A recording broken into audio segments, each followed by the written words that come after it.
सर्वेभ्यः मम नमस्काराः। सुप्रभातम्। अद्य रघुवंशमहाकाव्ये पञ्चमे सर्गे चतुर्थं श्लोकं पश्यामः। अप्यग्रणीर्मन्त्रकृतां ऋषीणां कुशाग्रबुद्धे कुशली गुरुस्ते यतस्त्वया ज्ञानमशेषमाप्तं लोकेन चैतन्यमिवोष्णरश्मेः। इदानीं प्रतिपदार्थं पश्यामः। अपि कुशली इत्यत्र अन्वयः अग्रणीः प्रधानः मुख्यः इति।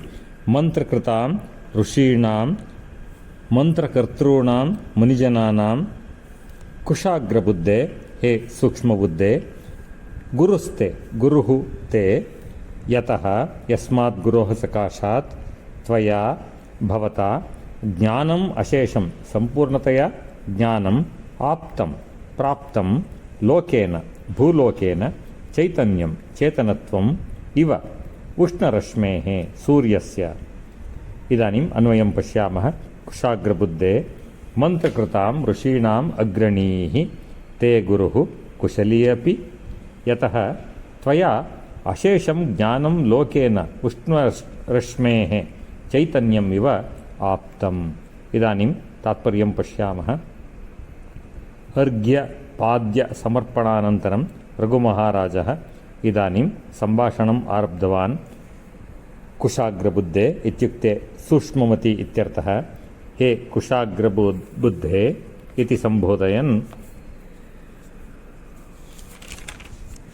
मन्त्रकृतां महात्मानां ऋषीणां मध्ये अग्रणीः अग्रेसरः यतः भवान् यथा लोकेन चैतन्यं सूर्येन प्राप्यते तथा अशेषं ज्ञानं प्राप्तवान् सः अपि कुशली इति प्रश्नयति। सर्वेभ्यः पुनः मम नमस्काराः। शुभदिनम्।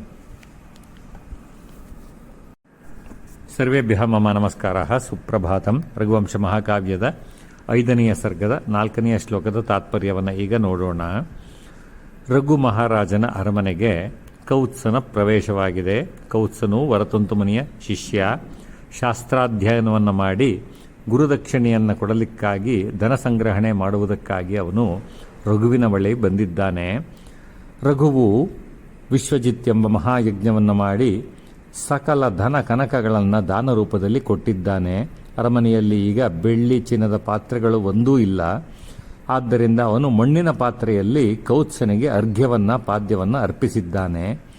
ಅವನ ಮಾರ್ಗಾಯಾಸವನ್ನು ಪರಿಹಾರ ಮಾಡಿ ಅವನನ್ನು ಆಸನದಲ್ಲಿ ಕುಳ್ಳಿರಿಸಿ ಹತ್ತಿರವೇ ಅಂಜಲಿಬದ್ಧನಾಗಿ ಕೈ ಮುಗಿದುಕೊಂಡು ನಿಂತುಕೊಂಡು ಈಗ ಉಭಯ ಕುಶಲೋಪರಿ ವಿಚಾರಗಳನ್ನು ಮಾತನಾಡಲು ಶುರು ಮಾಡಿದ್ದಾನೆ.